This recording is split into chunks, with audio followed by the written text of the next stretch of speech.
This is TLV1.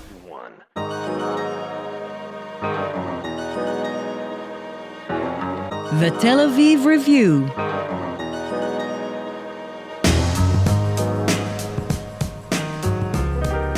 Hello and welcome to the Tel Aviv Review. I'm Gilad Halpern. And I'm Dalia Shenlin. If you like us, please consider becoming a Patreon supporter by going to our homepage, that's tlv1.fm/Tel Aviv Review. Scroll down to the bottom and click the big red button that says Patreon. We're counting on you. Every week we bring you in interviews with authors of books and research and other things that we find interesting. This episode is produced in partnership with the Israel office of the Konrad Adenauer Foundation, part of a series examining, among other topics, the history of the Holocaust and Holocaust memory. And we're pleased to welcome two scholars to the show today. Bashir Bashir is an associate professor in the Department of Sociology, Political Science, and Communication at the Open University of Israel and a senior research fellow at the Van Leer Jerusalem Institute. His research interests include nationalism and citizenship studies, multiculturalism, democratic theory, and the politics of reconciliation. Amos Goldberg is an associate professor of Holocaust studies at the Hebrew University of Jerusalem. He's also the head of the Research Institute of Contemporary Jewry. And we'll be discussing their ambitious and complex collection, a new book called The Holocaust and Nakba, a new grammar of trauma and history, published by Columbia University Press in 2019. It's an edited collection. We're only sorry we won't be able to discuss every single article, but we're very happy to welcome you both to the show. Bashir Bashir and Amos Goldberg, thank you for being with us. Thank you. Thank you. Each of these topics, the Holocaust, the Nakba, are extremely sensitive within their communities, on their own, and between Israelis and Palestinians, and yet you juxtapose them in the classic sense of holding two things together simultaneously. Why? What do you hope to accomplish with this? I think our project has a few aspects. One is I will talk about the historical aspect, and I think it should be, it should be very clear that if the Holocaust more or less ended in May 1945, when the Nazi regime stepped down of history, and the Nakba happened 3 years later. So there must be, and it's the Jewish people here, and most, like between 35 to 50% of the soldiers in the 1948 war were one way or another Holocaust survivors, and it was in some way consequential. So those are historically, we have to deal with them together, because in 1948 it was not only the Jewish state established, but also the Nakba happened. And since it's so near, then you must look for ways to discuss them together historically. So that's on the historical level. I'll leave. No, and there is honestly a very striking, disturbing silence, we might say, about this kind of connection between the Holocaust and the Nakba on different layers. Amos just pointed out the historical kind of connections. There are other connections as well, which we list in the book. We speak about cultural connections. We speak about political connections. So I think probably one of the most interesting contributions of this book is this kind of daring to put these in conversations and breaking the silence about the fact that these two events have been so deeply intertwined and continue to inform and shape the politics of Israel, Palestine, and beyond, that it is really quite disturbing that they are not put together in conversation, and there is a very alarming silence about that. Speaking of disturbing, what were the dangers of this comparison? What are you worried about that the audiences might read and possibly take in the wrong way? Again, we do list in the introduction of the book several kind of difficulties, if you wish, and there are a great deal of sensitivities. Each one of these sensitivities stems from, kind of specificities and particularities of certain, context and backgrounds. So one obviously is this accusation that people really very often invoke, that you are comparing two things that are incomparable. And they are trying, not only comparing, people also confuse between comparing and equating, which we clearly are not doing there. We are just making the very simple claim that these two events, since they are happening in the same historical context, they ought to be thought together and they ought to be seen as part and parcel of the larger global history of violence during that post-historical period. So again, there are other sensitivities as well. So, and there are sensitivities that are characteristics of the Jewish side, and there are sensitivities that are characteristic of the Palestinian side. So, for instance, besides this issue of equation, there is this issue of, from the perspective of Palestinians and Arabs. So even, those who seem to be keen to look at the Holocaust as a very serious, tragic development, which it is, it's a brutal, disastrous, murderous, criminal development or an event. But then some might cast, or raise the question. So what do the Palestinians have to do with that? That's a European crime. What do we? So again, there are many other sensitivities. What we list, we go into a little bit deeper analysis into these kind of sensitivities that I'm presenting at the moment. I think Jewish sensitivities can be justified. And I take all this criticism about putting them together, even if we're not equating, but I understand in my community, I can understand those sensitivities of undermining or downplaying the enormity of the Holocaust. And many Jews, since it became so essential to Jewish identity, and many perceive it as unique, that could not be compared or could not be put together with other events, not to say about an event which is so politically loaded and tense, and where you are, instead of being the victim, you are the perpetrator, as an Israeli. So I can really understand those sensitivities, and we try to go along, to push this point, but we hope in a sensitive way, that we are sensitive to both communities' sensitivities, but nonetheless we insist that they should be put together in one way or another. How do you address the fact that in many ways the Holocaust has been treated as some sort of like a metaphysical event, right?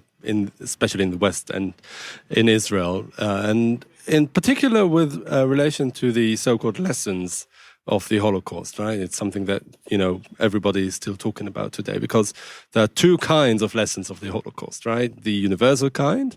And if you take that into account, then the Nakba, by virtue of being sort of a localized event, one that hasn't been talked about in the context of, a universal importance, then the comparison is problematic in this sense. And if you take it in the more particularistic aspect, namely the fact that Zionism is the answer to the Holocaust, then a joint discussion is incompatible as well, because the Nakba is often justified or condoned by Israelis and people around them by being an imperative to a Jewish majority in the Jewish state. How do you unpack this very problematic, like the metaphysical aspect of the Holocaust in the whole discussion? So, one of the main challenges really, entering this conversation of joint discussion between, bringing the Holocaust and the Nakba in conversation is indeed this exceptional, unique, if you wish, for some even ahistorical, qualified to ahistorical positioning of the Holocaust as a global memory or as a global reference for crime and genocide. So this makes even our task a little bit harder, and let alone also that this comes with the fact that in certain quarters, the Holocaust and the discourse of that exceptionalism is being used, abused, instrumentalized for the service of very clear political agenda that justifies and lends further legitimacy to Zionism and to the State of Israel, which again complicates further where do you position the Palestinians and their own Nakba, which is the prime responsibility of Zionism and the State of Israel. And the Nakba obviously is a continuing event, is not something that is in the past. So again, your question, if it shows anything, it shows further why this project is sensitive, but more importantly, why this project is important. And I think it's about time that we are unpacking these kind of sensitivities from the perspective of trying to historicize, humanize, for the purpose of looking at these things in a way where we can make the perspective much more productive, rather than exceptionalizing as a form of, making order of victimhood and blocking and silencing and monopolizing, suffering. And in that sense, it is indeed something that this book attempts to do in the very, as we indicated in our introduction, we try to say what is the positive outcome of doing that, which, if you want, later on we will be talking about that, which is basically the prescription that we indicate, which is binationalism. I do want to talk about that, but I want to pick up on something that you said, which you pointed out that there is an asymmetry here. I think throughout the book, there is a focus on the symmetrical aspects and the asymmetrical aspects. But one of the asymmetrical ones is something that Elias Khoury, in his preface, the Lebanese author, pointed out, which is that the Nakba is ongoing. And first of all, maybe you can explain what that means to listeners who don't know what that means, that the Nakba is ongoing. And what does that asymmetry do, where one event is over 75 years ago and another event continues? I think I first want to tie up to your previous question of historicizing the Holocaust. There's so much. I mean, it's one of the perhaps the most researched event in modern history, perhaps in history per se. Nonetheless, and at the same time, it is somehow sacralized. Now, it is sacralized. On the one hand, it should be sacralized because there should be such respect to the suffering and to the enormity of the event. But on the other hand, it happened in our world. It happened as a development of historical processes that some of them are gone, some of them are still with us. So you have to always, I think, if you want to historicize the Holocaust, you have to put it in continuity with other events, with other processes, with other historical processes, with other sociological or cultural processes. And you should not let the ethical sacralization of this event or ethical respect to somehow interrupt in the historical understanding. And when you put it in historical understanding, it connects to other events.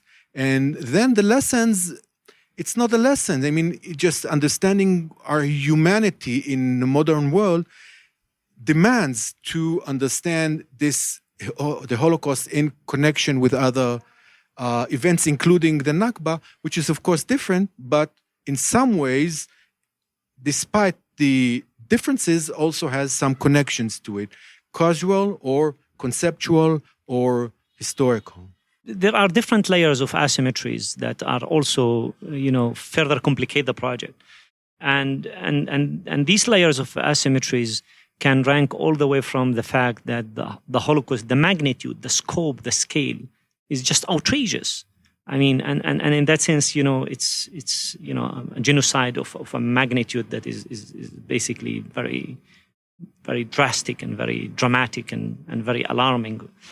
And obviously, the scale of the Nakba is of a different scale. It's still murderous. It's still very violent. It's still very destructive of a big, serious scale. But then, this is kind of, if you wish, ethnic cleansing. But again, I mean, one of the purposes of our work is also to say that these types of there is a continuum between genocide and ethnic cleansing, that you need to see this as part and parcel of a continuum where you can see these kind of things in a much more kind of deeper, complicated, contextualized way, where these are not alien phenomena, but they are actually fed by, if you wish, similar desires and underlying motivations. So this is one type of asymmetry. Another type of asymmetry is the fact that actually, Europe, and mostly and more specifically Christian Europe, and more specifically than that Germany and Nazi Germany and other players are the main responsible, the agents for creating the Holocaust, whereas the Arabs or the Palestinians have no serious link of any sort, not even at all, let alone the Arabs. And the Nakba is basically the outcome of clear, eliminatory, destructive, settler colonial practices of Zionism in historic Palestine. So this is another form of asymmetry. So again, we can go on counting different types of asymmetries. But Amos and I, when we list and name these asymmetries, we are actually showing and displaying, sensitivity and, to understand the complexities and to position ourselves being aware of these sensitivities, but nevertheless indicating and saying that taking into account all of these differences, all of these asymmetries, there is still a place where these two tragic events ought and need to be thought together, historicized together, and also they are key, fundamental, indispensable key to understand the realities of Israel-Palestine today, and even, I would say, beyond that. I want to ask you about the different approaches that some of the authors take in the book, because not all of them are academic scholars per se. Some of them are writers, people with a different kind of training and orientation and perspective. And you two are academics, political scientist and a historian.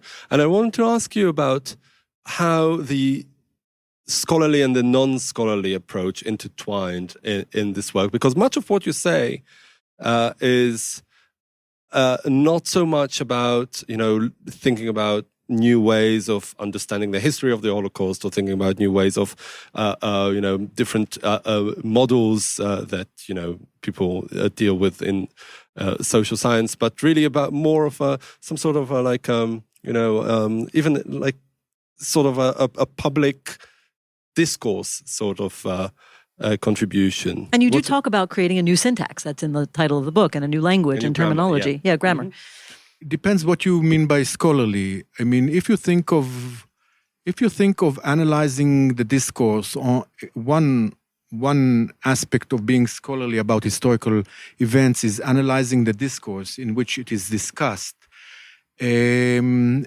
trying to see its undercurrents and to analyze and to suggest alternatives.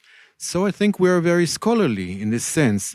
And we just, each of the chapters, some come from history of art, some come from history, some come from, anthropology or sociology or historians. Each one tries from their own perspective of literature to unpack the problematics of putting them together and the scholar, and I think perhaps also political advantages of putting them together. So I do think it's a kind of a public scholarship or engaged intellectualism. It is not disconnected from what we are experiencing in the conflict, but it is not subordinated to that. And if you think of this whole I would say field of comparative genocide or comparative mass violence, it belongs to that.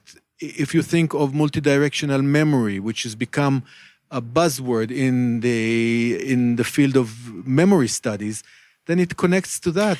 Can you tell us what that means? Because that's a terminology that I think is probably a buzzword in some fields, but not. I don't know the field. I don't know the term. Multidirectional memory, that means that memories connect and intersect.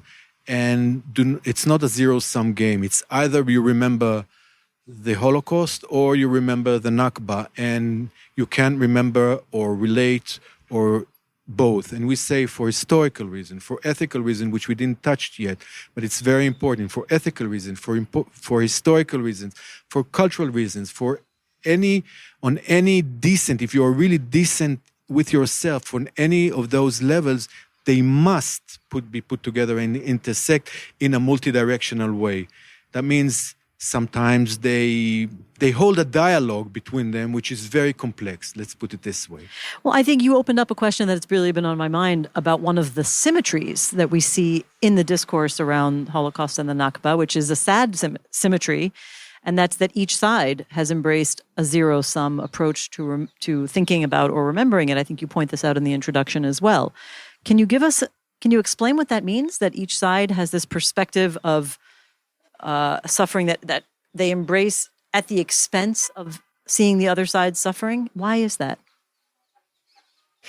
So, I mean, again, we need to be careful when we articulate this. What we argue in the book is that the mainstream view within the Palestinian national narrative and the mainstream view within the Jewish and /Zionist and larger Jewish kind of narrative, these events or these traumas come to be depicted as dichotomous opposition and binaries, that they cannot be compatible. They are incommensurable, if you wish. Not only that they are not compatible, but they are incommensurable.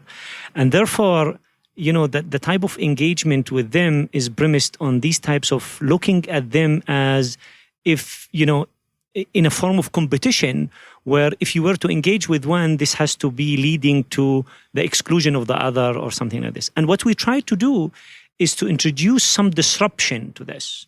And this whole entire project is about trying to disrupt this dichotomy without saying that we are collapsing into, one thing, but actually to say that actually we need to keep and express empathy. And, Amos probably will elaborate more because he introduced that, and taught me that type of insights about Which these is a types of major things. theme, actually, in the discussion about empathy. And maybe you can elaborate what it means. So just one more thing is that in that sense, this is, an attempt to go to criticize, disrupt, and challenge, undermine, and interrogate that kind of mainstream perspective of kind of dichotomous oppositional form of memorization of these events, but again, without collapsing into something like, that is, if you wish, unidentified or something, which lead, according to our claim, which I think we will touch on later on, which leads to a conception of what we call binationalism of some sort.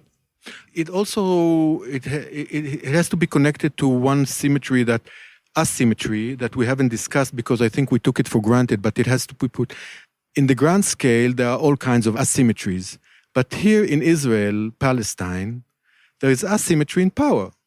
And since 1948, grosso modo, Israel as a state is the perpetrator, and the Palestinians are not powerless victims, but they are the victims. They are agents in history, but they lost their land while Israel expanded and is expanding all the time.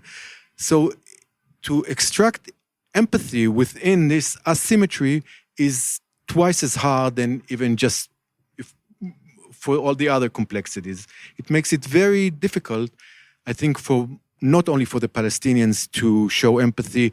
It's not just empathy. We call it unsettling empathy. It's not an empathy that you just, I'm so sorry for what happened to you. It has to somehow move you to another position, to disrupt, to make some disruption. But it's also very difficult for the Israelis that accumulated so much crime that it's very difficult to show any kind of weakness of empathy.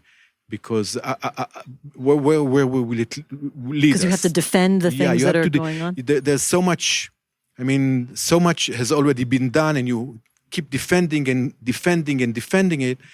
So it's very hard to show empathy in a way that would not only cheap empathy, but empathy that would change you, and then you have to bear responsibility for this empathy. All right, so if we take it from an intellectual point of view, so perhaps a non-Israeli discussion would have been, well, certainly easier, but also, could be more productive because it can bypass these very inherent asymmetries of power that really, as you say, disrupt everything. And then we can, if we go back to my previous question about the universal impact of the Holocaust, there is something to be said about the Holocaust outside of Israel, of course, but also outside of the Jewish world.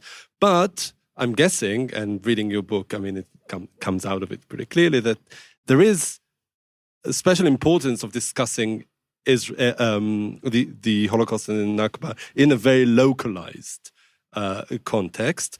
That is, I feel, not, the effect is not entirely intellectual or scholarly, but there is, a political statement that you want to make. Bashir alluded to it before about binationalism, but I want you two to address this issue by looking also about the power of Zionism. I mean, the dual power of Zionism, both in liberating the Jews and turning them into a nation, but also the destructive power of Zionism that kind of leads us in this cul-de-sac. Let us start from the following observation.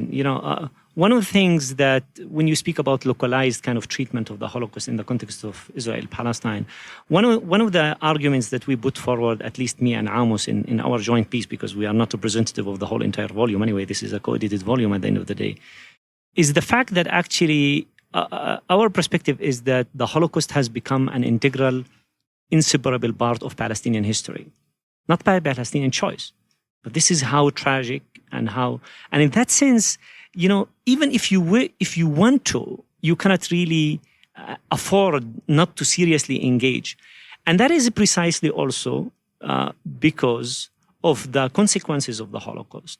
And these consequences of the Holocaust has definitely some particular Zionist reading and non-Zionist reading, and some of it even anti-Zionist reading. But in the articulation of the Zionist reading of that, is the very clear consequence that the Holocaust lent in terms of support and further validation to the Zionist enterprise in Palestine about basically, and lending further support to settler colonial practices that led to the destruction of Palestinian, basically, life in Palestine. Now, how do you take that and look at it from the perspective of what does it really entail? Of course, it entails different levels and different magnitudes of interrogating certain historiographies and narratives and if you wish, accounts, which definitely does a very great deal of demand from Zionism and from the Israelis. That has a very, unlike what it seems like, this also requires a huge effort from Palestinians to do a different type of job. I mean, again, the Israeli Jews in this perspective and Zionism is expected to do way much more job and way much more kind of interrogation, precisely because Zionism and the State of Israel are the prime responsible for the Palestinian Nakba. So from that perspective, I don't know what you mean by political. I don't think political is a curse. Political is something that you need to engage with. But if this means and entail dismissing the project as to be a form of, activism or a form that that is not grounded in a scholarly work, we definitely disagree totally with that. By the way, the overwhelming majority, every single contributor to the book is a scholar, except Ilyas Khouri, who is not a scholar, but who is a public intellectual of a universal worldwide magnitude. I meant it the other way around by saying that it's not as a compliment. It's not a scholarly, but it has. Yeah, if that's what you mean, then I'm indeed happy with that because we have been engaging with accusation that you were right that maybe you would have been more successful if you would have put it that the overwhelming majority of those who are there, or not everyone is a historian, but everyone is a scholar. So it's true that and this is another thing, we don't see history to be a discipline in the classical sense of the way of really having archival descriptive accounts. And in that sense, it is not separated from memory. So again, we have a much broader perspective on that. But definitely, the project has a very great deal of serious, if you wish, serious questioning of the way the Holocaust has been used and displayed and deployed for basically legitimizing Zionism, for whitewashing or pinkwashing, if you wish, Israel's current policies. And this takes me to the last point that I want to make, if I may. You earlier said one of the question was how the Nakba is a continuing present, and actually, and basically, if you wish, the Holocaust is a past. And when we say the Holocaust is a past, is not we are not implying under no circumstances a lack of respect of any sort to the victims or to the survivors of the Holocaust of any sort. And we are definitely aware of the continuous impact at the level of emotions, at the levels of psyches, at the levels of trauma of those who are impacted, or the larger circles of those who are. But nevertheless, people are not being taken to concentration camps. Israel is very powerful. The West is very complicit in a great deal of hypocrisy with Israel and with the Zionist project for a very, very explicit, disturbing level, if you wish. Whereas the Palestinian Nakba, and this is why we are not seeing the Nakba as just an event, it's a process, it's ongoing. The overwhelming majority of Palestinians continue to be refugees. Israel's colonial practices of eliminating the Palestinians continues in the Negev, in the Galilee, and in different parts. Look at what Israel is doing in Gaza in terms of siege. Look what Israel is doing in the West Bank, and look at the settlement project. These are all qualify in a very bold way of eliminatory settler colonial practices that makes the Nakba a present in the lives and in the houses of every single Palestinian on a daily basis, if you wish. And this is a very striking asymmetry. So again, how do you make that? How do you perceive that, take that, use that for the purpose of understanding how we move forward? Not moving forward meaning ignoring this, but actually taking this seriously is precisely in the way that Amos and I propose, that the way forward is to think about binational politics. Maybe it's time to explain what you actually mean by that, because I don't think you mean it in a sort of simplistic term. You explain it quite elaborately in the book. And I think I want to understand how it flows from your analysis of these, overshadowing historic and present events. Bashir is, he's a political scientist, so he will be able to answer it much better. But from a historical, I would say, cultural point of view, you always stand, whatever scholarship you do, you stand somewhere. You do it from a very specific place. Now you can decide I'm doing it from the perspective of Jewish history, or a Marxist history. Then you look at class. And you can decide that you want to write an entangled history, which means that both, though at least from end of the 19th century and in the Middle East, those two histories shaped each other and are very much connected. Yeah, as I think the one who put it most beautifully is Avot Yeshurun in one of his poems, which we cite, and not one of the contributors also quotes him. And when he says, Yashar bapanim mabitot et mashtayim, שואת ארץ ישראל, שואת העם היהודי ושואת ערביי ארץ ישראל, both, he calls them Shoah, he calls the Nakba Shoah, both are part of Jewish history. But that means that Jewish history is not contained only to what happened to Jews, but also what Jews did to others and the entanglement of those two histories. So I'm not talking politically, I'm saying I'm answering both of you, that you don't restrict your history or your analysis only to one side, but they always have to be in a dialogue to each other. If you look at Anita Shapira, it's only what the Jews did, and only what the Jews did, what happened, what caused them to do, were the Palestinians. So we think of a scholarship that has to do both, the entanglement and interactions between those two trends of history. I think that's a good start for understanding binationalism in terms of how we think of the two communities in history. Do you want to add to the understanding? Yeah, sure. Of binationalism? One of the things that we think is most valuable in this project is to move from that kind of diagnosis analytical level to also prescriptive, productive kind of venue of trying how we can, assuming that we take these kind of assumptions or these observations seriously, and we agree to a large extent to accept them largely as intangible history, asymmetries, etc. So how we can move forward, and this is a question of a very challenging question, and Amos and I put forward the claim that the way forward is, if you wish, a political theory of binationalism, and we call it egalitarian binationalism. And what we mean by egalitarian binationalism is the perspective through which we view the existing conditions after more than 100 years of conflict, the existing conditions of Palestine, Israel, as to be conditions of binational realities and binational conditions, under which we believe that there are two national groups, where these two national groups will be, within the frame that we propose, will be entitled to basically egalitarian rights.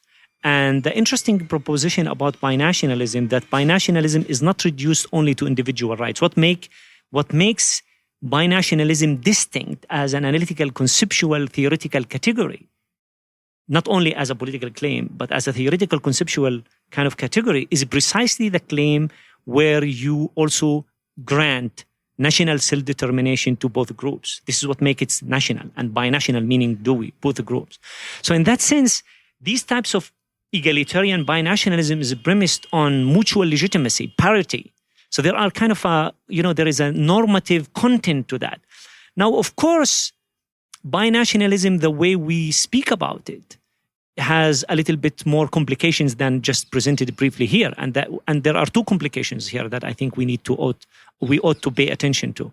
One is that we are not necessarily calling for a binational state. Right, you're not exactly being prescriptive in general about the constitutional framework. Exactly, or the institutional state. It can tolerate, this principle can be manifested, cashed out, and realized in multiple modalities. So this is an extremely important caveat. And the second important caveat is that actually when we speak about binationalism, the implication of binationalism, the way we speak about it in terms of specificity, and the way we also we trace the development of Zionism largely as a settler colonial movement, and with implications of very bold national dimension that came with it, is that this has to basically be governed or informed or inspired by very clear process of decolonization and historical reconciliation, under which there is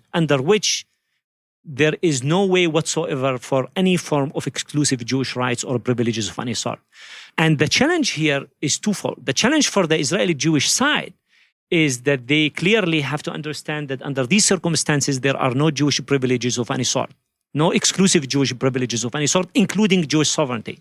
This is not to say that there cannot be a Jewish sovereignty, but this Jewish sovereignty cannot be exclusive along ethnic lines and chauvinistic, vulgar form of nationalism, the way the state of Israel deploys itself, and Zionism, at least mainstream of it, has been deploying this. This is one. And the second last point in this perspective of like kind of twofold argument is that this is explosive materials for the Palestinians. Unlike what people seem to be suggesting, this is a very powerfully demanding perspective and prescription from the Palestinians. The Palestinians, in exchange of dismantling the colonial reality and structures and coming to terms with the Palestinians' rights, chiefly the right of return and etc., self-determination, etc., the Palestinians here are actually required and at some point expected to grant mutual legitimacy and grant legitimacy to Jewish national, Israeli Jewish, not Jewish, but Israeli Jewish form of national identity in historic Palestine. And in that sense, this is a very demanding project, and this is very ambitious, and it's very interrogative. And this is why, in this sense, egalitarian binationalism is actually a way where we think is the forward for the future of this country. So would you say it's a non-exclusive sort of self-determination? Is that a way to put it? The way to put it, yeah, is non-exclusive in the sense that, self-determination does not and ought not to be cashed out in a statist, exclusive ethnic state. So self-determination, Jews as Jews, Israeli Jews as Israeli Jews, will be granted self-determination, collective rights, enjoy even exclusive sovereignty on them and in their affairs when these are not hijacking or putting in jeopardy the Palestinian rights or at the expense of Palestinian rights. So the Palestinians will be entitled to self-determination when this does not mean, because, binationalism is not only a normative thing. It's actually a descriptive thing. This land between the river and the sea is a binational reality. The Arabs and the Jews have become inseparable in historic Palestine. You can separate between them. This is what the state of Israel is trying to do. They separate with them by checkpoints, by colonial settlements, by hatred, by different forms of, incitement every day by the prime ministers and different things. So there are different ways, and the proof of why you have this, walls and different kind of, and fears and different kind of violence and different forms of things is precisely this claim, from the perspective why this binational reality, de facto, is actually a form of that binational reality that is twisted, vulgar, premised on domination, hegemony, control, and Jewish privilege. Our contribution is an intervention that is informed by the most sensitive things for the Arabs and the Jews in this land, which is the Holocaust and the Nakba, comes to say that we can honor the memory. We can respect the specificities of Jewish national identity, Jewish Israeli national identity and Palestinian Arab identity. And the end result of that is a form of binational cohabitation and living together under which there is no exclusive form of, and there is a price to that. And the price is very explicit, as just pointed out. Yeah, I would just want to add that I think if I have to put it like in two words, it's entanglement and not separation, both in history and scholarship, but also politically. We are entangled, and we are part of some kind of entangled in which we have to enact as egalitarian as we can, both in scholarship and in politics, and not the idea of complete separation between the two histories or between the two political entities. This is, I think, what this book is trying to set an alternative precisely to that. Well, I think we can't finish this interview without quoting Faulkner, because what we're talking about is the fact that the past is neither dead nor even past. But I think your book says that if we change how we look at the past, we might be able to change how we look at the future. Am I right or am I wrong? And the present. Hopefully. Bashir and Amos Goldberg, thank you so much for being on the show and discussing your book, The Holocaust and Nakba, A New Grammar of Trauma and History. Thanks for inviting. Thank you very much. And also many thanks to Itai Shalem, our sound engineer and producer, and again to the Israel office of the Konrad Adenauer Foundation for their partnership in this series. And now we've got a little request. Many or most of you listen to us on the Apple Podcasts app, and we'd like to ask you to please consider writing us a review.